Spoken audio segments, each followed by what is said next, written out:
இப்ப கம்பல்ஷன் என்ன பண்ணணும் அப்படின்ற மாதிரி இருந்ததுன்னா, இப்ப ஃபார் இன்ஸ்டன்ஸ் நான் வந்து இந்த மாதிரி ஒரு தாட் வருது, இந்த மாதிரி ஒருத்தவங்களை வந்து குத்தணும் அப்படின்ற மாதிரி தாட் வருது அப்படின்னா இவங்க வந்து அதை எடுத்து ஒழிச்சு வச்சிருவாங்க. இது வந்து அவாய்டன்ஸ். இதுவும் ஒரு வகையான கம்பல்ஷன் தான். இல்லாட்டி அவங்களுக்கு என்னன்னா தன்னுடைய அம்மாவோ அப்பாவோ இறந்து போயிட்டா மாதிரி ஒரு ஒப்சசிவ் இமேஜஸ் வரலாம். இதை ட்ரிகர் பண்றது என்னவா இருக்கும்?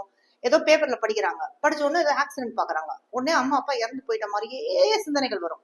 இத வந்து இது கவுண்டராக்ட் பண்றதுக்கு இவங்க வந்து கம்பல்ஷன், மென்டல் கம்பல்ஷன் பண்ண வேண்டியிருக்கும். என்னன்னா அவங்க அம்மா அப்பா நல்லா இருக்கா மாதிரி அப்படி யோசிக்கிறது. இல்லாட்டி ஒரு 5 தடவை நான் வந்து இந்த மந்திரத்தை படிச்சேன்னா அம்மா அப்பா நல்லா இருப்பாங்க.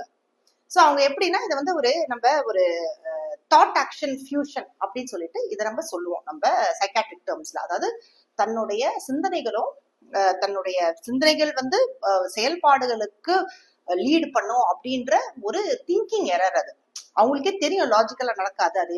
அதே மாதிரி மேஜிக்கல் திங்கிங்கும் எங்களுக்கு இருக்கலாம்.